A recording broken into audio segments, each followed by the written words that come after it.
Buenos días. Hoy nos reunimos para darle secuencia a los encuentros de Torteguidad y Nahualismo que estamos celebrando todos los lunes de 11 a 12. Dedicamos los encuentros pasados a Carlos Castaneda. Esto se debió a que en abril se conmemora el aniversario de su partida. La verdad, te voy a decir, a mí no me gusta centrarme en el castanedismo, es decir, en la interpretación que hizo Carlos Castaneda del nahualismo. A mí no me gusta centrarme ahí, porque por bien que pueda exponerlo, bien o mal, Carlos lo hace muchísimo mejor. Así que mi consejo a los interesados, quienes quieran entender la obra de Carlos Castaneda, lean sus libros. Se van a divertir, van a encontrar muchos consejos sabios. Traten de practicar lo que dice ahí. De antemano les digo, si no tratan de practicar un poco, por lo menos el tema del ensueño, no van a entender la obra. Aprovecho para contarles una historia personal. Yo empecé por el 6º libro, que se llama El don del águila. Ahí él menciona el tema de que tenemos dos grandes campos de atención, dos atenciones. Él le llama la atención del lado izquierdo y la atención del lado derecho. Atención significa procesos completos de conciencia, no solo el atender superficialmente, procesos de conciencia. Y dice que cada una de esas bandas, de esos campos, acumula información de las cosas que van ocurriendo. Y que el arte de un chamán consiste justamente en tender un puente entre ambas atenciones, unificar o alinear, como dicen, ambas atenciones, para hacer accesible la totalidad de su experiencia de conciencia y no solo la parte vigílica. Y pone como ejemplo que la atención del lado izquierdo se va acumulando, las experiencias del lado izquierdo se acumulan durante el sueño. Resulta que dedicamos muchísimas horas objetivas y muchísimas más horas subjetivas de tiempo al ensueño. La mayor parte de nuestras experiencias realmente las adquirimos en el sueño. Esa área está subestimada, está dejada de lado por los investigadores, por una razón. Los investigadores científicos generalmente no ensueñan. Entonces, pues si tú no tienes ni idea de qué está hablando el Señor, prefieres no hacerle caso. Ahí tenemos a Carl Sagan pidiéndole y exigiéndole además a Castaneda en un set, aquí en una entrevista, que probara todo eso que hablaba de la segunda atención y del ensueño. Y Castaneda mirándolo como dice, ¿pero qué quieres que haga? Pues si es una cosa tuya, o te lo pruebas tú o te mueres sin saberlo, y así pasó. Pues bien, repito que en mi opinión el mejor modo de entrarle a Castaneda es leerlo en forma directa. Uno se va a encontrar con dificultades. Para mí era muy difícil entender esto de las dos atenciones, porque yo tenía una formación de otro tipo. Entonces yo andaba buscando corroboraciones antropológicas y lo que no decían los libros de antropología me parecía sospechoso. Pasó tiempo, pasaron años antes que de veras me decidiera a practicar lo que estaba diciendo Castaneda. En cuanto me puse a practicar, comprendí de qué se trataba. En otras palabras, para entender a Carlos Castaneda hay que leerlo primero y después practicarlo. La práctica es lo fundamental, pero si no tienes algunos indicadores, algunos señales, símbolos que te digan, mira, este es el camino, pues es muy difícil encontrarlo por uno mismo. Y eso es lo que le debemos a Carlos Castaneda, que pasara lo que tenía que pasar, sus esfuerzos, sus trabajos, acumulara su experiencia y además tuviera el talante de sentarse a escribirlo y nos diera todo tipo de señales. Ahora bien, si vamos a hablar de nahualismo, yo prefiero hablar del nahualismo tal como quedó en las fuentes del México antiguo, en las fuentes de Anáhuac. Las fuentes son bastante abundantes sobre el tema del nahualismo, les voy a decir, pero de manera negativa. ¿Por qué? Los padres de la invasión obviamente se escandalizaron y se horrorizaron ante las prácticas nahuálicas, y más porque los practicantes, en parte para burlarse, en parte para esconder cierta parte de la información, exponían sus prácticas de una manera bastante terrible, ¿no?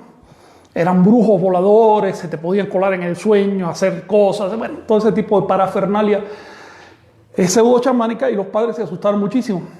Hubo muchos juicios contra chamanes y hubo varias obras que se escribieron únicamente con el fin de destruir el nahualismo. quiere decir que hay bastante información. La información es peyorativa, la información viene de parte de personas que eran contrarios al sistema, pero aún así es información. Y por otro lado, hay una ventaja cuando el que hace una crónica es un padre católico que está en contra de la toltequidad o el nahualismo. Y es que este señor, con el celo que tenían aquellos padres de destruir hasta el último vestigio de idolatría, este señor describe cada detalle. ¿Ven? Lo describe en detalle, para que el cura que lee ese manual pueda identificar esos elementos sospechosos de idolatría en su propia congregación. De manera que, por ejemplo, hubo un cura que dedicó buena parte de su vida a recopilar conjuros nahuales y ahí los expuso en náhuatl y trató de traducirlo muy mal, pero bueno, por lo menos lo intentó. Ahí están. Esos conjuros se conservan gracias al celo de un padre cristiano. En otras palabras, la información que nos llega de México antiguo es muy útil si se sabe descifrar. Yo prefiero que cuando hablamos de nahualismo, toltequidad o lo que sea que se refiera a Anáhuac, referirme a las fuentes de Anáhuac. Por eso quiero dedicarle tiempo más adelante a un cursillo de nahualismo prehispánico. Y le estoy llamando prehispánico porque es la palabra correcta, es decir, nahualismo anterior a la llegada de los españoles. Ahora bien, en los encuentros pasados se acumularon varias preguntas y yo me comprometí a responderlas, de modo que voy a dedicarle un tiempito a ello. La primera, por favor. Bueno, de las que están aquí pregunta Sergio Gerardo Estrada. He leído que la tensegridad debe practicarse en el ensueño y no en la vigilia. ¿Podrías comentar al respecto? Gerardo, la palabra deber es muy fuerte. La tensegridad, como cualquier otra técnica, puedes practicarla en cualquier estado de conciencia. Ahora, mientras más libre sea ese estado de conciencia, mientras más consciente sea, más ganancia de la práctica. Obviamente, practicar la tensegridad en la vigilia, cuando nos sentimos despiertos de manera cotidiana, es sencillo. Es simplemente disponer los elementos, sacar el tiempo y mucha gente lo hace. Pero practicarla cuando uno está dormido, para eso tienes que aprender a ensoñar. Es decir, para eso tienes que elevar tu estado de conciencia. No se compara el estado de conciencia distraído de la vigilia, en que nos unimos por entusiasmo con otro y empezamos a practicar rutinas, que el estado de conciencia de cuando estás solo y tienes que recordar que estás dormido. Ahí empieza el verdadero trabajo. Es por esto que Carlos Castaneda dijo que él había extraído los pases mágicos del ensueño. Con eso estaba dando una clave muy clara para cualquiera que practique en serio.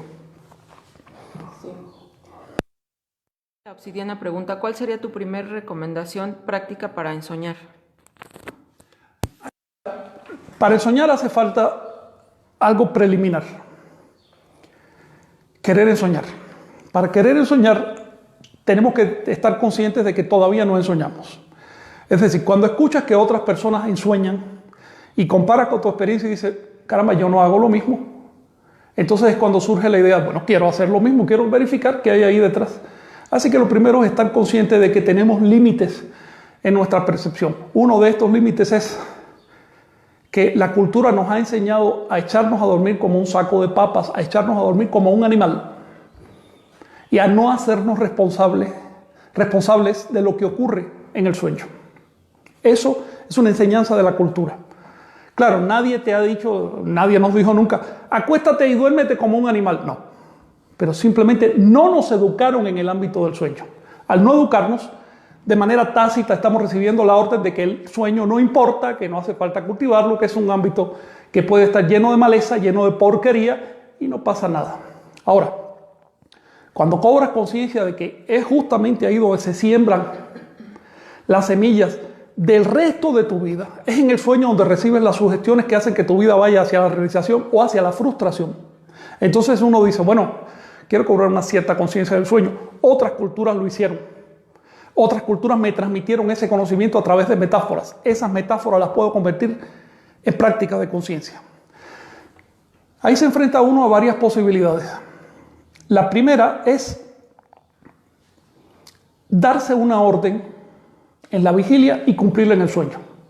La orden puede ser extravagante, como por ejemplo, esta noche voy a soñar que voy a entrar a la catedral del alma y voy a encontrarme con los maestros ascendidos que me van a explicar. Puedes darte esa orden. Si ocurre, qué bueno, bien. Pero es mucho más sencillo y más fácil de cumplir una orden como: esta noche me voy a ver las manos en mi sueño. Y si me veo las manos y conservo todavía la serenidad y no me despierto, entonces voy a volar. O esta noche voy a buscar un espejo y me voy a mirar la cara en mi sueño. Si lo cumplo, pues yo estoy soñando. Así que te das una orden, la que sea, y la cumples cuando estás dormida. Eso se llama la primera compuerta. Es decir, romper la inercia, cumplir una orden. Después vienen otros elementos, vienen otras compuertas. A eso le quiero dedicar una clase entera.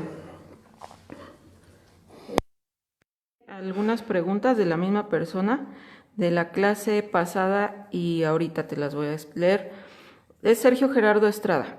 ¿Cuál es la diferencia entre ensueño y viaje astral, o es lo mismo? Ensueño, sueño lúcido y viaje astral. Vamos a distinguir los tres conceptos. Sueño lúcido es lo que ocurre cuando tomamos conciencia de que estamos dormidos de manera casual. Eso ocurre porque nos fuimos a dormir con energía y nos dormimos con profundidad.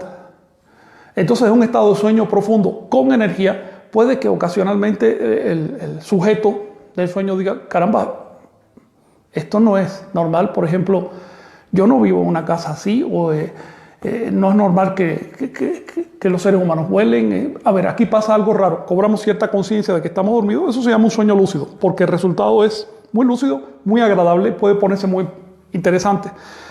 Si tienes un sueño lúcido, te recomiendo, en ese mismo momento en que estés soñando lúcido, ponte tareas.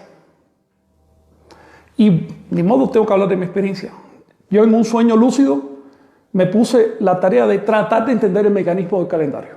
Esto fue en el sueño de la noche del 6 al 7 de enero del año 2000. Y por supuesto, es mucho más fácil entender, porque ahí no tienes las aduanas de la racionalidad cotidiana. Ahí puedes entrar en otros aspectos de la razón. Ya después que lo entiendes ahí, por supuesto, tienes que demostrarlo. Así que ponte tareas, cosas que hacer. Por ejemplo, nunca me han salido el loto cuando hago yoga, pero ahora estoy soñando, ahora yo no tengo cuerpo, ahora es mental, voy a hacer un buen loto. Puedes hacerlo. Una vez que rompes la inercia a nivel mental, físicamente empiezas a acomodarte, empiezas a disponer. Ahora bien, un ensueño es cuando nos proponemos ensoñar en la vigilia y lo cumplimos dormidos. No es lo mismo que un sueño lúcido. De hecho, un sueño lúcido es un distractor. Lo importante es que te propongas una tarea y la cumplas, porque lo que buscamos con el sueño no son las sensaciones de los sueños, sino desarrollar la voluntad. Esa es la base del ensueño. El ensueño solo va hacia el desarrollo de la voluntad, una voluntad más sólida, y eso se hace poniéndonos tareas y cumpliéndolas. Ahora bien, una vez que ensueñas, si sostienes el estado de ensueño porque tienes energía, puedes dedicarte a explorar las avenidas de la conciencia. La conciencia tiene avenidas, tiene como túneles, tiene como despliegues enormes, infinitos. Y uno puede entrar por uno de esos túneles y explorarlos. Y con un poco de imaginación esos túneles se convierten en paisajes, o en casas, o en personas que vienen y te dicen cosas. Pero realmente lo que estás bebiendo del acervo es como una biblioteca. Entras y lees lo que hay ahí. Eso es el vuelo o el viaje astral. Puedes incluso simbolizarlo volando como un pájaro, pero sin mover las alas. Es un consejo. Si vas a volar en un sueño, debes saber que no volamos con alas porque no tenemos alas. Volamos con el ombligo. Pero esto es un tema que vamos a ver después. También pregunta, ¿puede usarse la recapitulación para pagar deudas? Deudas energéticas.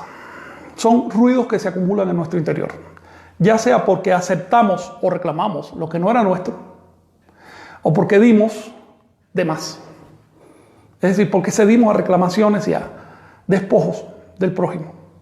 Al interactuar, nosotros estamos dentro de una sopa emocional. Intercambiamos todo tipo de fibras emocionales, por usar un término metafórico, fibra, ¿no? Entonces, por supuesto que vale la pena en un momento recoger lo nuestro y desprendernos de lo ajeno. Por ejemplo, si alguien te hizo la vida imposible en un momento, despréndete de todo eso, finalmente no te ayuda a crecer. No lo olvides, despréndete. Despréndete emocionalmente. Hay que distinguir entre lo intelectual y lo emocional. Tú puedes que recuerdes un hecho porque esa es parte de tu experiencia, es importante para que no repitas los errores, pero emocionalmente no tienes que estar aferrado a ese hecho. Ahora, si morimos, y ten en cuenta que estamos muriendo ahora, si morimos sin haber resuelto nuestros enredos energéticos, morimos con deudas energéticas. Obviamente, uno de los mejores modos de resolver esa deuda es recapitular nuestra vida. Recapitular no es simplemente recordar. Recapitular es volver al momento en que ocurrieron las cosas. Y esto se hace con una memorización profunda en silencio mental. Recapitular es el silencio mental del recuerdo. Así que recordamos, pero recordamos generalmente en forma discursiva, es decir, con argumentos, con causas y efectos. Si hacemos silencio mental y seguimos evocando ese hecho ocurrido, entonces lo vemos como lo que realmente es un hecho energético, más allá del tiempo y el espacio. Eso se llama recapitular y ahí podemos, resolver los nudos.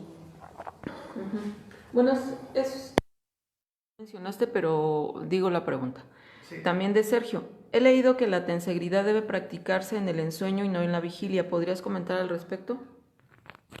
Bueno, creo que acabo de responder esa pregunta. Si tienes otra, por favor. Claro. Muñoz preguntó anteriormente, ¿cuál sería una manera correcta de darse la orden para ensoñar? Hay una sola manera de darse una orden, es dándose la orden, es decir, voy a hacer tal cosa. Ahora, esa orden debe ser enérgica, directa, clara, muy clara, pero no obsesiva. Porque te repitas la orden no va a pasar mejor. La obsesión, es decir, tengo que soñar porque los demás lo hacen y yo no lo hago, porque fulanito ya... Bueno, la obsesión solo bloquea el ensueño. Para ensoñar tenemos que tener en cuenta que el ensueño no sirve para nada. Así que si lo que estás buscando son ganancias personales, métete a comerciante, haz otra cosa en la vida. No te metas a cultivar tu conciencia. La conciencia se cultiva por el disfrute de hacerlo, no porque sirva para algo. No hay un motivo externo, no hay un atractor externo para el cultivo de la conciencia. Debe nacer de uno mismo. Si tú consideras que debes cultivar tu conciencia, entonces yo te sugiero que empieces por el ensueño, porque qué mejor campo para cultivar la conciencia que el campo de la subconsciencia. Ahora bien, insisto que te plantees con seriedad en la noche. Te pongo un ejemplo de lo que puedes hacer. Esto me lo enseñó cierta persona. Yo le pregunté, pero ¿cómo tú tienes tanta facilidad para verte las manos en tus sueños? Si yo no puedo hacerlo. Esta persona me dijo, cuando apago la luz en la noche para irme a dormir, después de apagar la luz y me acuesto, me miro las manos. Mi mente sabe que no me las voy a poder ver porque estoy en la oscuridad, pero mi ser interno sabe que sí me las puedo ver. Porque si yo no pudiera ver en la oscuridad, entonces no podría soñar. Cuando soñamos, estamos viendo cosas y las estamos viendo en la oscuridad. Así que esta persona se miraba las manos en la oscuridad con tremenda confianza. Eso ya le funcionaba como orden. Y es probable entonces que esa orden te mueva, las recuerdes cuando estés dormido y te las veas. Una vez que te las ves, debes ser escrupuloso, debes saber si son las tuyas o no. Esto es un subterfugio, pero funciona.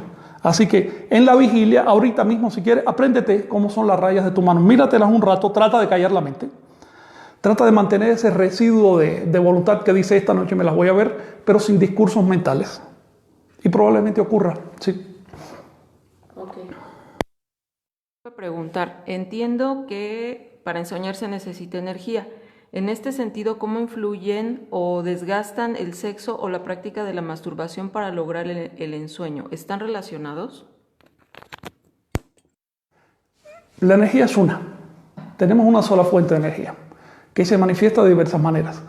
A través de la sexualidad, a través de los apegos familiares, sociales, a través del ego, a través de la sensibilidad que tenemos para con el mundo vivo, etc. La energía es una y se manifiesta de muchos modos. La sexualidad es uno de esos modos. Obviamente, si tú estás involucrando tu energía en los intereses sexuales, tienes menos disponibilidad para otros intereses. Ensoñamos al nivel de la garganta, no al nivel de los órganos sexuales.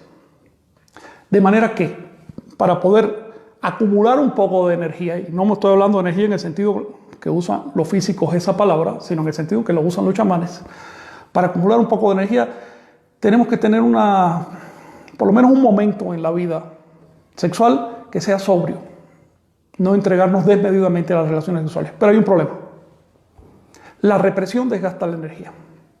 Así que si reprimimos las inclinaciones sexuales, eso es garantía para no ensoñar. Necesitamos encontrar un equilibrio, y eso cada cual lo encuentra a su modo, porque cada cual tiene un nivel diferente de energía. Nos pregunta, ¿el infinito es el umbral de la muerte? Infinito es una palabra que decimos cuando no sabemos lo que hay ahí. Muerte es un nombre que le hemos puesto a lo que no conocemos, porque ninguno de nosotros ha experimentado la muerte. La muerte no existe en sí. La muerte es simplemente una palabra. Lo que existe objetivamente, hasta donde podemos ver, es cesación de movimientos, transferencia de la energía, cambio de estado, etc. ¿Ves? Pero muerte es una palabra como que demasiado ampulosa. Ahora, vamos a usar la palabra en un sentido práctico, sin darle demasiado rigor a su significado. La muerte es un pendiente para todo ser vivo. La muerte nos pone un paréntesis, nos pone un límite. Pero, por lo general, nosotros no sabemos por qué estamos aquí. Así que tener un paréntesis sin saber por qué estamos aquí es un problema. Muchísima gente se derrota ante esa circunstancia y dice, bueno, voy a vivir la vida como sea. Otros incluso dicen, voy a ser un depredador y voy a aprovechar sin darse cuenta que lo que están haciendo es quemando la oportunidad de vida que le han dado. Nosotros nacimos para algo. Si descubrimos cuál es ese algo, nos realizamos. Y la realización trasciende la muerte. Así que no estoy diciendo que el ego vaya a vivir para siempre o el cuerpo vaya a vivir para siempre o vayamos a resucitar en tanto yo. No estoy diciendo eso. Estoy diciendo que transferimos nuestro sentido de ser al cuerpo físico, del cuerpo físico a otro ser al que llamamos el Nahual. Y empezamos a vivir para los intereses del Nahual. En ese caso la muerte se va poniendo pálida, llega un momento que la palabra no significa gran cosa, estamos más interesados en ser útiles que en, digamos, vivir mezquinamente nuestro momento de vida. ¿Sí?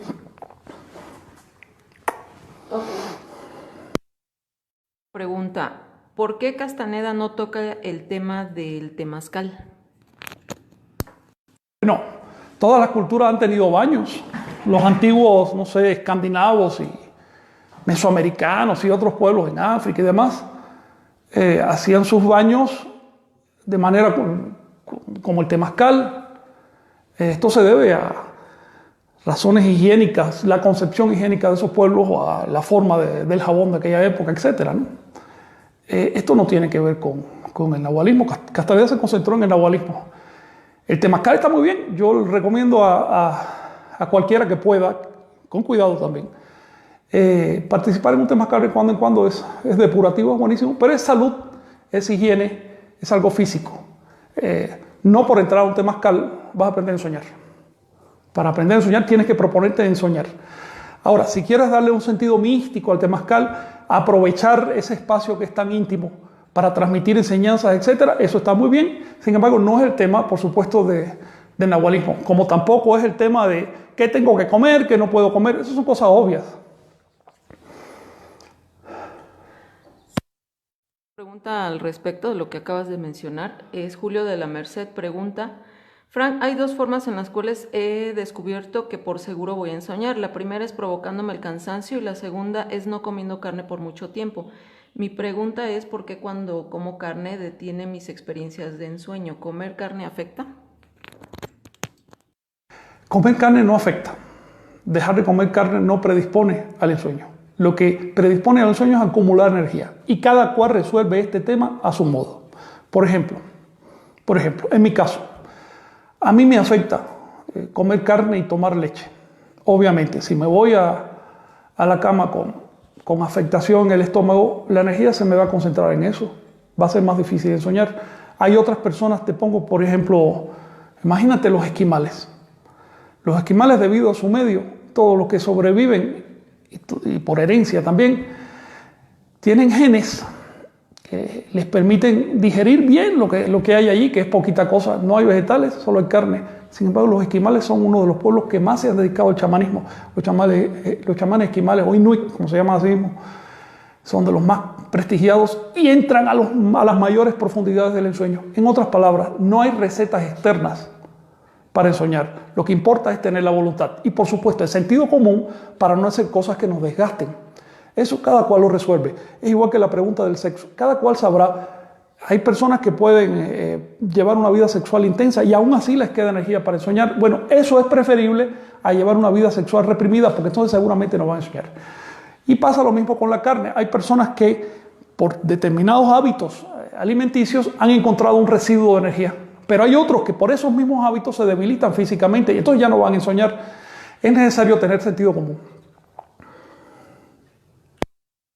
Cita Buchot pregunta, ¿y cuando el ensueño es pesado o nos agrede, cómo podemos salir de él o cómo cambiarlo? El ensueño no es pesado y nunca nos agrede. Lo que nos agrede es la falta de conciencia. Supongo te refieres a las pesadillas. Cuando uno aprende a ensoñar, destierra las pesadillas. Así que después que sigues las técnicas de ensueño, es probable que ya no tengas tantas pesadillas, van desapareciendo. Y si más adelante tienes una pesadilla, eso es un indicador de que hace rato que no ensueñas o que tienes algún problema que te está desangrando energéticamente hablando. No hay ningún peligro en ensoñar. No hay absolutamente nada malo en ensoñar. El peligro está en no ensoñar. Lo malo está en no ser conscientes. Porque cuando no somos conscientes, cuando no estamos completamente alertas, cualquiera nos puede sugestionar. Por ejemplo, Rosa, en un día cualquiera que pasas por la calle o que enciendes el televisor, recibes millones de datos. Y muchos miles de esos datos son sugestiones directas a tu subconsciente. Del que te quiere vender un producto, del que te quiere vender la salvación, o de todo. O incluso sugestiones que no son explícitas, sugestiones que no intentan sugestionarte, pero que lo hacen de todas maneras. Por ejemplo, ¿cuántas veces nuestros padres al describir cosas, incluso hablando con otras personas, realmente nos estaban dando una sugestión? Eso pasó tantas veces, eso pasó millones de veces. Las sugestiones fermentan cuando estamos dormidos. Al estar vigílicos podemos tener, digamos, cierta barrera, cierto escudo y rechazarlas. Pero cuando te duermes regresan esas sugestiones, vamos rumiando todo lo que pasó durante el día. Y ahí no tenemos anticuerpos mentales para detenerlas. Por eso es importante aprender a ensoñar. En las culturas antiguas, sea de Asia, de África, de Europa y de América, la educación no se detenía cuando el niño aprendía a leer y escribir. La educación seguía. Había que aprender a ensoñar. No se consideraba culta a una persona que no tuviera un mínimo control de sus estados subconscientes. Cuando digo ensueño, no solo me refiero al sueño, me refiero a cualquier estado de subconsciencia, los estados de embriaguez ritual o no ritual, los estados de alteración emocional, los estados del sueño o incluso el estado de la muerte, que esa es la propuesta final de los chamanes. Aquí Víctor Gallardo pregunta, ¿es posible que muchas personas ensueñen y despierten en otro sueño de manera simultánea?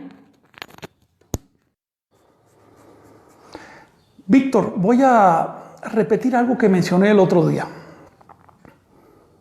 Lo que caracteriza al estado de vigilia, al estado en que estamos ahora, es el sentido de que lo que nos está ocurriendo es real. Por eso, si en este momento tiembla la tierra, tú y yo salimos para la calle. ¿Ves? Porque es real lo que está pasando. Ahora bien, lo que caracteriza al estado del sueño, el sueño cotidiano, es el sentido de que lo que está ocurriendo es real. Y es por eso que si soñamos que hay un terremoto nos asustamos. Nos asustamos exactamente igual que en la vigilia. Así que lo que caracteriza a la vigilia y al sueño común es el sentido de que lo que está ocurriendo es real. Darse cuenta de ello hace la diferencia. Darse cuenta de ello hace que nos preguntemos, ¿es tan real como yo lo veo? ¿O aquí hay una parte de imaginación? ¿O de plano esto es una alucinación que estoy teniendo? El único modo para lidiar con esa incertidumbre es tomando cierto control, es educando la voluntad. ¿Me puedes repetir la pregunta de Víctor? Sí. ¿Que muchas personas ensueñen y despierten en otro sueño de manera simultánea? Tu pregunta tiene varios matices importantes. Puesto que lo que caracteriza al sueño común es lo mismo que caracteriza a la vigilia, despertar de un sueño común a la vigilia es cambiar de sueño. Darse cuenta de ello hace la diferencia. Un ensoñador llega a un punto, eso se llama la quinta compuerta, en que rompe la distinción psicológica entre vigilia y sueño. Y nunca más despierta al mundo cotidiano. Nunca más. Se atreve a despertar en otro sueño, a enfrentar la realidad perceptual como lo que realmente es, onírica. Tiene una naturaleza onírica. De hecho, esto podemos entenderlo mejor desde un punto de vista físico. Decían los antiguos griegos que nadie se puede bañar dos veces en el mismo río. Esto es porque todo cambia. A ti te parece el mismo río conceptualmente, porque a eso le llaman río, pero la verdad es que el río no existe, existe un flujo. Y ese flujo no es dos veces igual, nunca podrás entrar dos veces al mismo flujo, nunca vas a despertar dos veces en el mismo mundo. Pensar que volví al mundo de siempre, eso es una rutina mental. El mundo no es 2 segundos igual a sí mismo, el mundo cambia permanentemente. Por lo tanto, más vale interpretar el mundo de percepción en que vivimos como un sueño en que podemos ser pasivos y aceptar pasivamente las sugestiones que recibimos, o activos y empezar a tomar control. Bien. Desde la sesión pasada preguntó, ¿dónde puedo encontrar bibliografía que explique lo que comentas independientemente de la literatura de Carlos Castaneda? Carlos, hay poca literatura sobre el sueño, poca literatura explícita, porque a través de metáforas hay muchísimas. Por ejemplo, la Biblia.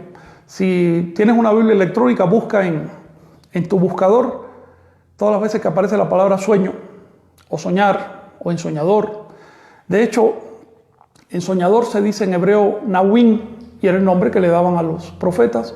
Los profetas literalmente no se llamaban profetas, se llamaban ensoñadores. En otras palabras, hay muchas referencias en la literatura universal, sobre todo en la literatura sagrada, al ensueño, pero muy pocas referencias explícitas. Carlos Castaneda se atrevió a romper un tabú. Y es que no se podía hablar abiertamente de eso. Pues si él habló abiertamente de eso y no pasa nada. ¿Ves? De hecho, nos dio una oportunidad tremenda. Es posible que en 1 o 2 siglos otra vez vuelva el tabú. Tenemos que aprovechar este momento, porque este es un tiempo mesiánico. Ahora bien, los tibetanos también han escrito varios libros sobre eso, en parte influidos por Carlos Castaneda, vamos a decir la realidad, pero también porque su tradición es un poquito más abierta, ya que en el medio del Tíbet hasta hace medio siglo había mucha libertad para las prácticas y demás. La literatura de Anáhuac es muy clara con el tema de los sueños. De hecho, cuando lees los juicios que se le hicieron a los nahuales, vas a ver que prácticamente de lo que hablaban los inquisidores era del sueño. Decían, este sujeto sueña y hace esto y hace lo otro. Y las respuestas del enjuiciado eran, pues sí, aprendí a soñar porque esto y lo otro. Es decir, todo depende del medio social. Desafortunadamente estamos en un medio cristiano. Y los cristianos le tienen pavor al desarrollo de la conciencia. La cultura cristiana es una cultura domesticada. Baja la cabeza y adora. Baja la cabeza y adora. Ni mires para arriba. No te atrevas a preguntar nada. No te atrevas ni mucho menos a desarrollar tus facultades. Humíllalas, aplástalas, extermínalas. Que aquí se van a salvar los obedientes. Entonces, en ese medio, pues, se nos hace difícil encontrar referencias. De todas maneras, ya con Carlos Castaneda tenemos bastante. La siguiente, porfa. Sí, permítame. Bien. Mitzi Huerta, Fran, ¿cómo se puede lograr tener un control sobre tus emociones para que no drenen tu energía?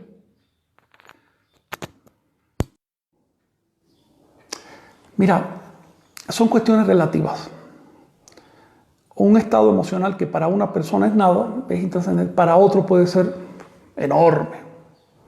Por ejemplo, 2 adolescentes se enamoran y pueden sentir lo máximo, pero quienes lo están mirando de fuera dicen, deja que pasen unos añitos, deja que empieces a ver la realidad, deja que te desengañes, te vas a enamorar 40, 50 veces, al final ya no va a ser tan intenso. En otras palabras, son relatividades. ¿Cómo impedir que las emociones nos zarandeen?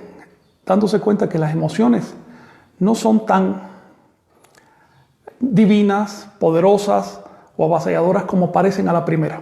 Es decir, ampliando nuestra base de experiencias. Si tú tienes suficiente experiencia en la vida, entonces empiezas a preferir emociones más refinadas y no le haces tanto caso a las emociones más burdas.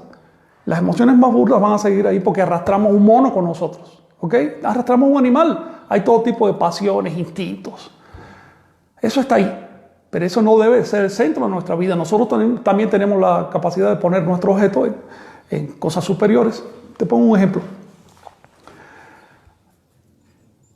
Si a un niño no le enseñas nada de música, ese niño puede que se contente toda su vida con saltar un tambor, una cosa bien estridente y bien burda, bien explícita. Si le pones una música clásica no lo va a entender, no va a entender las sutilezas, no va a entender las relaciones, va a decir esto yo no lo entiendo, así pasa con la mayoría. Ahora, todo el que haya estudiado un poco de música, todo el que tenga sensibilidad para la música clásica sabe que eso es educación, que eso se va refinando con el tiempo. Empiezas a entender lenguajes más sutiles, empiezas a descubrir emociones superiores. Una emoción anula a la otra. Una emoción superior anula a una emoción inferior. La cosa es tan así que, por ejemplo, es famoso el caso de los creadores, los pintores, los escritores, que llevan 12 horas encerrados ahí trabajando y se olvidaron hasta de comer. Por supuesto, se olvidaron del sexo, se olvidaron de todo, porque tienen una emoción superior. Las emociones que manejan los santos, vamos a decir, si quieres, los yogis de la India, los fakires, no sé, los que se van a meditar a la montaña, los auténticos, son tan sutiles que pueden estar semanas en un estado de éxtasis y la vida cotidiana les parece después intrascendente. Hay que tener cuidado, hay que llegar a un equilibrio porque recuerden que tenemos un mono con nosotros, cada cual tiene su derecho a existir. Pero no hay que darle cuerda al mono. Esto lo hacemos proponiéndonos objetivos amplios de vida, proponiéndonos tareas grandotas y abriéndonos a la experiencia, conociendo gente, viajando, leyendo cosas bien diferentes. Un ejemplo para abrir nuestra experiencia. Maneja tus creencias como si fueran ropa. La camisa, todo el mundo sabe que es para ponérsela y quitársela, no para quedársela permanentemente. Así que agarra la creencia que más te guste, la creencia que más detone estados emocionales, la creencia que más te parezca verdadera y dale vacaciones de una semana. ¿Ves? Con eso empiezas a mover tu mundo emocional y también tu mundo mental. Sí. Preguntas que tienen como mucha similitud. Héctor y Cirea preguntan acerca de si te puedes poner en contacto con una persona que falleció o si alguna entidad cuando tú haces un viaje astral se puede meter en tu cuerpo y que si hay desventajas en ensoñar. Si la persona que falleció era un ensoñador, no falleció. Si la persona que falleció no era un ensoñador, ya no existe. Así que todo depende. Es posible entrar en contacto con un ser consciente de sí. Es posible incluso entrar en contacto con un ser inconsciente de sí, pero que tiene sus vehículos de vida intactos. Pero los muertos, como dice la Biblia, nada saben. Así que en el mundo del nahualismo no hay espíritus, no hay más allá, no hay contactos. Eso no significa que al soñar de manera cotidiana, no al ensoñar, al soñar, no vengan a nuestra mente un montón de imágenes. Por supuesto, las imágenes que van a venir son los de las personas que conocimos. Si tienes una deuda energética con una persona que murió, eso es un problema. Esa persona se te va a seguir apareciendo. No porque desde el lado de allá quieran reclamar esa deuda, sino porque tú quieres resolver esa deuda, porque tú no quieres morirte en la misma situación. De eso se trata. Este es un tema que me gustaría tocar aparte. Miren, la verdad es que yo no tengo experiencia de la muerte, porque hasta donde veo todavía estoy vivo. Bien, si alguno de ustedes ha muerto y resucitado, le pido que participe aquí y nos explique cómo es este asunto de los que viven más allá. Si tú no has muerto y resucitado, yo te sugiero que no cargues una creencia tan gruesa como esa, que trates de darte cuenta que la imaginación nos juega. La siguiente, por favor. Bueno, aquí pregunta un compañero que se llama Santiago acerca de su hijo pequeño que le cuenta que tiene sueños donde se da cuenta que está soñando y que para salir se ve las manos. ¿Cómo lo puede guiar? Yo te recomiendo que aprendas del niño, no que trates de guiarlo, ¿ok? Porque el niño tiene más energía que tú y está mucho más claro que tú en este tema. Obsérvalo, aprende de él. Obviamente, si ves que se está desviando en algo, por ejemplo, que el niño empieza a tenerle miedo a la oscuridad, a los ratones, ahí con mucha paciencia vele poniendo ejemplos y demás. Pero, mira, los niños nacen con todas las facultades. Son los adultos los que los van mutilando con el tiempo. Los adultos piensan que los están educando. En realidad, en gran medida, los están mutilando. Así que, si se trata de niños o animales, yo prefiero observar y aprender de ellos.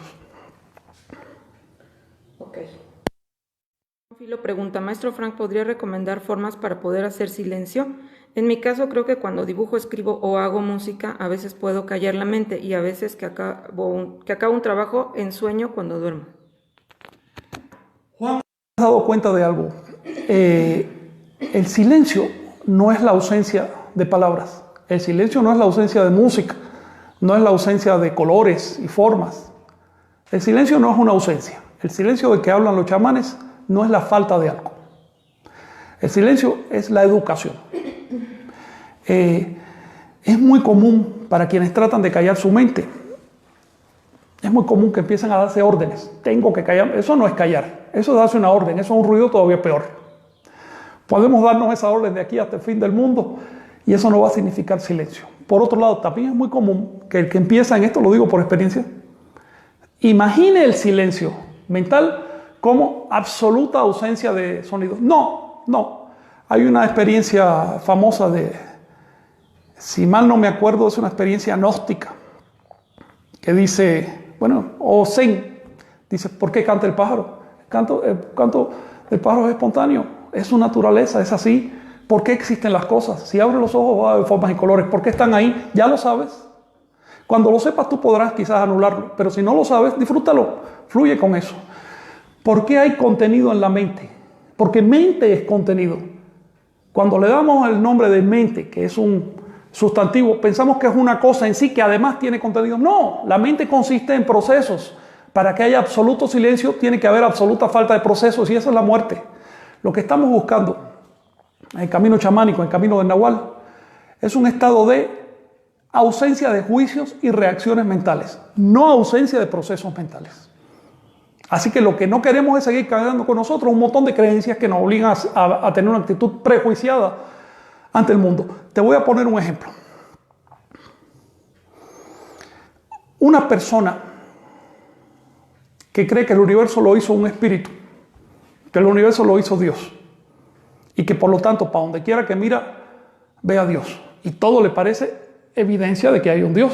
Porque pues, si ya creíste que las cosas las hizo Dios, pues este vaso es evidencia de que hay un Dios. Esa persona va a la naturaleza y se queda robado y dice, oye, qué maravilla lo que hizo Dios. Eso es ruido mental.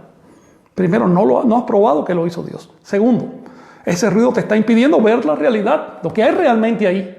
Sí, es muy lindo y todo lo que tú quieras, pero también hay mucha miseria. Hay un animal que se está comiendo a otro. Ahora mismo hay animales que están muriendo de todo tipo de enfermedades o de hambre. Es decir, esa es la realidad de la naturaleza. Un señor llamado Darwin fue a la naturaleza allá en las Islas Galápagos y en lugar de quedarse robado con la belleza, dijo, a ver, estoy viendo pinzones aquí y acabo de ver pinzones en la otra isla. Y son levemente diferentes. Son dos especies diferentes. Pero son tan cercanos que puedo imaginar que hace 1 millón de años eran una sola especie. Es decir, estuvo viendo la realidad y es que todo va cambiando en todo momento y descubrió algo formidable. Que elaboró su primitiva teoría de la evolución. Digo primitiva porque después se ha superado, pero hizo un descubrimiento formidable. Entonces, el silencio mental no consiste en ir con bagajes culturales y con creencias a la realidad, sino ir limpios, vacíos, como fue Darwin, para ver lo que realmente hay ahí. El silencio mental nos abre puertas, nos permite crecer. Toda obra importante de arte, de ciencia, de lo que ustedes quieran, nació del silencio. No nació de rutinas mentales. Todo descubrimiento fue revolucionario. Si uno simplemente rumia doctrinas, rumia enseñanzas aprendidas, pues uno no va a descubrir nada en la vida. La siguiente, por favor. Tiene que ver, perdón, con el tema de hoy. Sí. Dice It Barbosa. Frank, ¿qué relación tiene Anáhuac con lo que fue la mítica Atlántida? Se dice en la Teosofía de Blavatsky que fueron nuestros antepasados. Mira, Barbosa, quiero dedicarle todo un tema a este asunto. Oye, ¿me puedes traer un poco de agua? Quiero dedicarle un tema a este asunto. Por eso voy a hablar muy brevemente. En mi opinión, y pendiente de pruebas,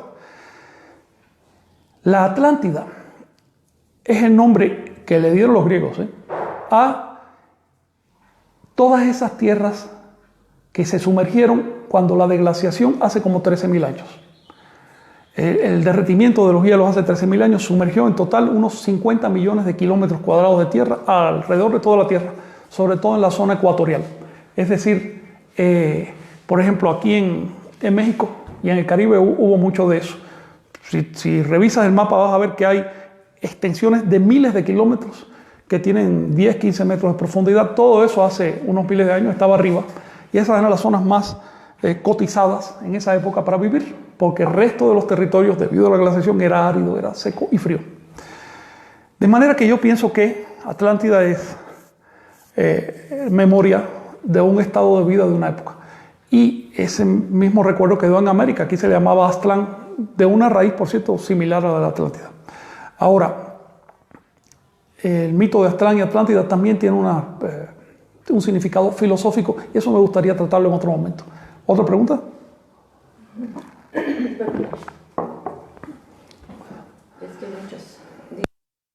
Ronaldo, al parecer la clave para ensoñar es la conciencia. ¿Podrías definirla en nahual? Gracias. ¿Podría? ¿La pregunta? ¿Podría? Al parecer la clave para ensoñar es la conciencia. ¿Podrías definirla en nahual? Gracias. ¿Nahual? En náhuatl. No sé, pero ahí dice nahual. Ok, si lo que preguntas es si puedo definir los conceptos de conciencia en náhuatl, hay muchos conceptos referentes a la conciencia. El acto de ser consciente de algo se dice ishmachilistri, así. El procesamiento de esas cosas que adquieres a través de ese acto se dice mati, o matilistli es su producto. Y así hay muchos modos de definir la conciencia en náhuatl. Ahora, si te refieres a cómo se interpreta la conciencia dentro del camino nahuálico, cómo la interpretan los nahuales, a ver, no es que tengamos conciencia, es que somos conscientes, somos la conciencia. Cada partícula de nuestro ser está consciente. Conciencia es simplemente capacidad de darse cuenta, o si lo quieres de una manera todavía más objetiva, capacidad de reaccionar.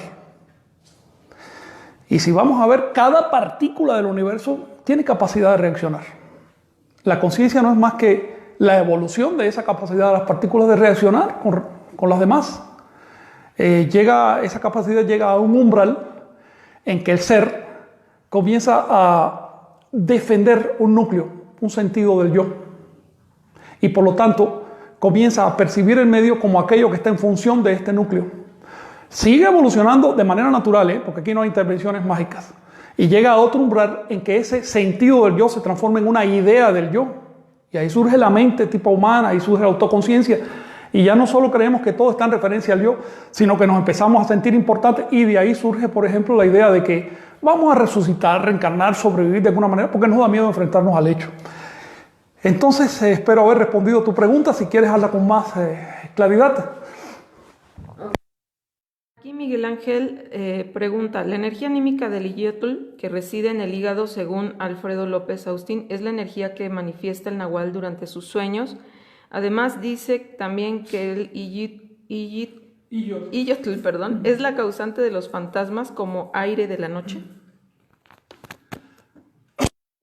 Hay que distinguir lo que dice López Austin de las fuentes de donde toma esa información. Prácticamente él tomó esa información del Códice Matritense y tuvo el gesto de traducir muy buena parte de ese códice y también la sabiduría de no meterse a comentar lo que no entendió. También hay que tener en cuenta que su traducción no es perfecta como la de nadie. En otras palabras, su interpretación del fenómeno es su interpretación y tiene puntos muy acertados, como por ejemplo la relación del Iyot con el hígado, una relación simbólica que sin embargo tiene una base física, porque el hígado procesa la energía. Esto se enmarca dentro de una estructura de pensamiento más amplia. Los antiguos anahuacas, los antiguos mexicanos concebían a nuestro ser como una composición con 4 vehículos básicos, vehículos de procesamiento de la energía, es decir, vehículos de conciencia. El primero y el más obvio es el cuerpo físico, lo llamaban Tonacayotl. El segundo, el Tonacayo, por cierto, estaba orientado hacia el rumbo del sur, porque el rumbo del sur simbólicamente es el rumbo de donde viene la fertilidad, de donde nacen los seres. El segundo vehículo, orientado hacia el este, que es el rumbo de donde nace la luz o donde llega la tona, es Ixyotl o Ijiyotl, también se puede decir, las dos formas son equivalentes. Sí, significa energía vital. Energía vital es el resultado del procesamiento de la energía física, de la energía que obtenemos a través del consumo de alimentos en nosotros. Ese procesamiento produce cualidades emergentes, es decir, cualidades que aparentemente no estaban ahí, en esa base que nos estamos comiendo. La cualidad de la conciencia, la cualidad de la vida. Ahora, el tercer vehículo orientado hacia el oeste le llamaban Teyolía o Teyoli, quiere decir directamente de la raíz yol, que es mover, se traduce exactamente como emociones, que viene de una raíz que significa mover. Está orientado hacia el este y es el vehículo que procesa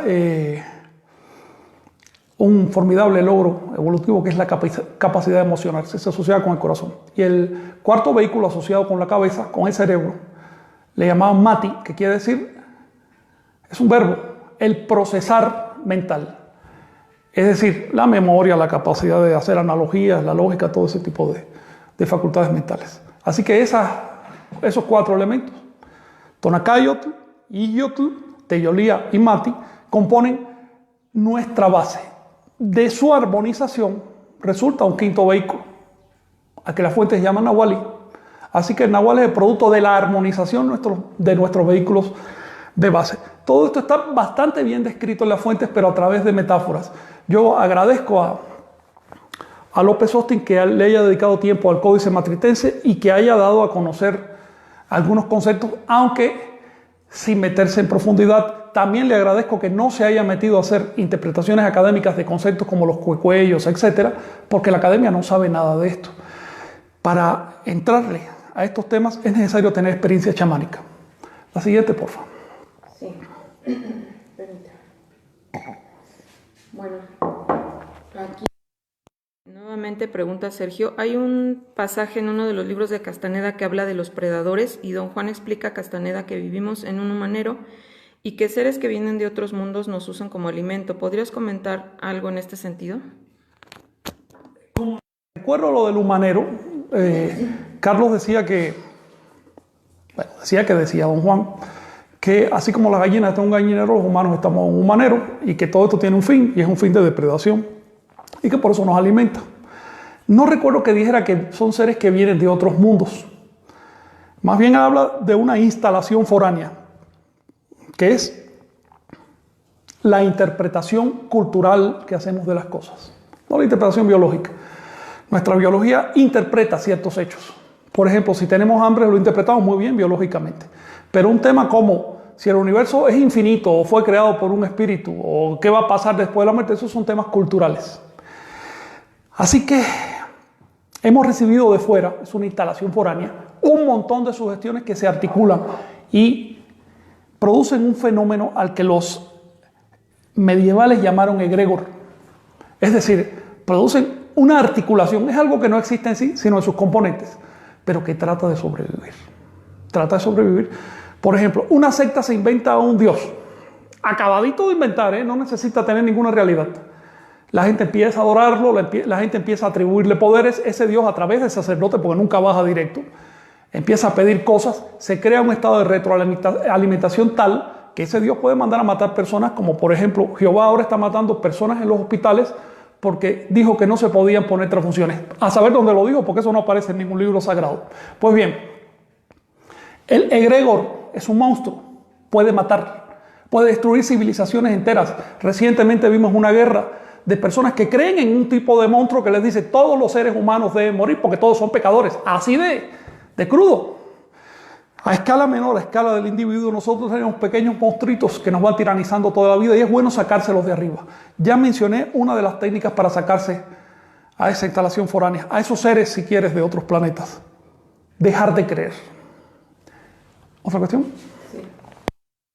Nos pregunta, para poder ver, ¿se tiene que creer que se puede ver? O sea, cambiar la sugestión de que yo no puedo ver por el de yo sí puedo ver, aunado a tener energía, claro. La palabra creer es complicada. Carlos le llamó creer sin creer, pero eso lo complica todavía más.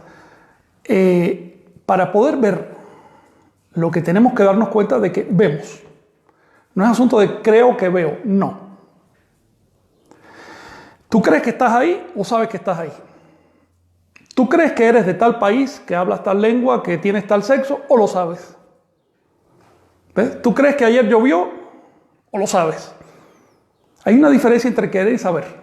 Aquello que sabes, con evidencia, sabes que te duele un órgano, sabes que tienes hambre, sabes que tienes ganas de bostezar, sabes un montón de cosas. Esos saberes son ver. Los antiguos le llamaron ver a esos saberes. Es decir, a observar el mundo sin un bagaje mental, a observar el mundo en silencio. Y recuerda que no se trata de observarlo en silencio absoluto, sino observar el mundo sin prejuicios, sin creencias. De hecho, ver es lo opuesto al creer. Bueno. Pregunta, profesor, ¿podría compartirnos algún conjuro nahuálico para antes de depositarnos en soñar que hayan quedado registro en las fuentes como de Alarcón? Ok, ya que mencionas a Alarcón, pues vamos al tema. Los conjuros quedaron recogidos básicamente por dos cronistas, aunque hay otros, Alarcón y La Serna. Ellos trataron de traducirlo, lo tradujeron muy mal, es una pena. Sí, podemos traer algunos conjuros. Tomo tu solicitud para las clases de náhuatl, porque si vamos a hablar de conjuros en náhuatl nos van a servir de una vez ya para exponer la lengua. Ahora, ten en cuenta un detalle. No vas a ensoñar más porque repitas conjuros. Vas a ensoñar si te das la orden. Puedes convertir esa orden en un conjuro, pero hay que tener cuidado. Porque si empiezas a depositar tu confianza en un amuleto, en algo externo, eso se llama, en el chamanismo se llama ícaros. Si empiezas a depositar tu confianza en mantras, en yantras o mandalas, en cuanta cosa nos buscamos para ayudarnos a concentrarnos, podemos terminar convirtiendo el objeto en ídolo y podemos entonces vertir la práctica, no hacia el silencio, sino hacia el culto de esos objetos, y eso es peor, porque eso sí bloquea el ensueño. Platicaremos de los conjuros en las clases de náhuatl. Santiago Serpiente pregunta, ¿puedo generar mis propias experiencias para poder ensoñar sin necesidad de un manual?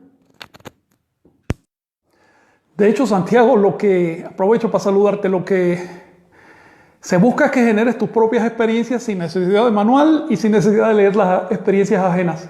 Para eso vale la pena ciertos indicadores. Los manuales hay que tomarlos con granito de sal. Por ejemplo, un buen manual de ensueño es el libro de Carlos Castaneda, El arte de ensoñar. Sin embargo, en sus primeras páginas ya aprendes a ensoñar. El resto son episodios personales que él describió, son cosas verdaderamente intrascendentes para nuestra propia vida. Tú vas a encontrar tu propio camino. Mira, aprender a ensoñar es aprender a ser consciente. ¿Para qué queremos ser conscientes? Para ser libres, es decir, para hacer lo que nos dé la gana y por lo tanto adquirir nuestras propias experiencias del mundo. No hay un destino prefijado, no hay un lugar a donde tenemos que ir. No, no es cierto. Libertad es libertad. Cualquier otra cosa no es libertad. Así que tú vas a ser libre en tus propias experiencias y no en las ajenas, pero qué bueno que hay personas que han transmitido parte de sus experiencias. En otras palabras, de esto que yo te estoy diciendo, toma lo que te sirva. Lo que no sirva a tu caso particular, deséchalo y punto. Bueno, aquí Galini dice, no logro desapegarme de la familia aunque yo los haya liberado. Puede ser que ciertos sujetos nos jalen o no nos dejen ser libres aunque uno haya hecho todos los procesos posibles. Jesús lo dijo hace 2000 años, Carla. Quien no puede dejar padre, madre y resto de la familia, no puede seguirme a mí. Es así de simple. Los cristianos han pervertido, han olvidado, han de hecho invertido esta expresión de Jesús. Los cristianos han hecho culto de el valor de la familia, porque ese es un modo de perpetuar aberraciones ancestrales que se perpetúan de generación en generación.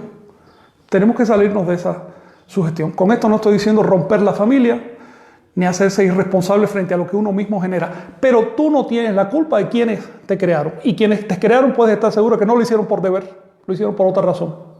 Así que tú no les debes absolutamente nada. Con esa convicción, bueno, por lo menos tienes una herramienta para desapegarte emocionalmente. Si te desapegas emocionalmente, les vas a hacer un favor a los miembros de tu familia.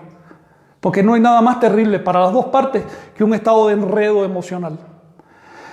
No cedas a la tendencia del simio de abusar de la situación. ¿Ves? Hay mucho que queda por ti, no solo los demás. Hace tiempo, probablemente en tu vida, hace tiempo que los demás no tienen capacidad para influirte. Te influyen en la medida que tú quieres.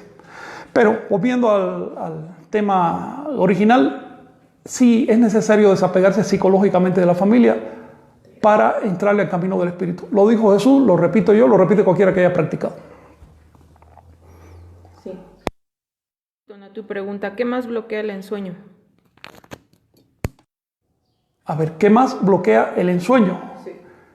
Si te refieres a que después que ensoñamos vamos desterrando las pesadillas, eso es un elemento. El ensueño también va desterrando la tendencia a creer en cualquier cosa. Cuando empiezas a ensoñar, empiezas a apreciar la verificación. Ya no es que cualquiera me toque la puerta y me asuste con el cuento de que mañana llega el Armagedón, tengo que darle un dinero para salvarme. No, espérate un momento, vamos a verificar eso, a ver cuántas veces ha venido con el mismo cuento, cuántas lana ha sacado del barrio, cosas así, ¿no? Cosas elementales. Luego, el ensueño sirve para todo porque es higiene, y cuando estás higiénico tú puedes aplicar a lo que quieras. Una más. Sí, bueno. Se pregunta, ¿por qué al momento de leer los libros de Carlos Castaneda me causan la sensación de miedo en el abdomen? La sensación de miedo se produce en el abdomen, por eso te la causan. Y puede causar sensación de miedo porque está tocando temas que no son habituales y que nos mueven el tapete de abajo. Hacen que uno diga, bueno, ¿ahora dónde voy a...? Así me pasó con el primer libro. Me movió mis bases antropológicas. Me dijo, no has practicado, así que no tienes derecho a tratar de interpretar cosas que no entiendes. Eso fue lo que me dijo Carlos y me tuvo años en jaque. Es normal. Ese tipo de miedo es bueno. Darse cuenta de que uno tiene ese miedo es bueno porque te despabila. Pero no hay que dejar que ese miedo nos aplaste.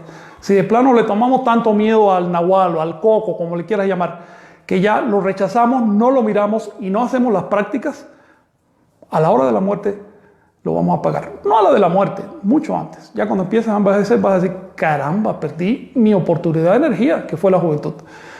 Con esto nos quedamos aquí. Quería decirles algo. Yo que estaba pensando comenzar hoy unas clases de historia de Anáhuac y quiero empezar con las 7 civilizaciones madres. No pensé que hubiera tantas preguntas, así que por favor discúlpenme porque pensé que eran 2, 3 preguntas. Me dije, eso se resuelve en 15 minutos. Las preguntas han estado formidables. Veo que hay más, ¿verdad? Sí, quedaban muchas.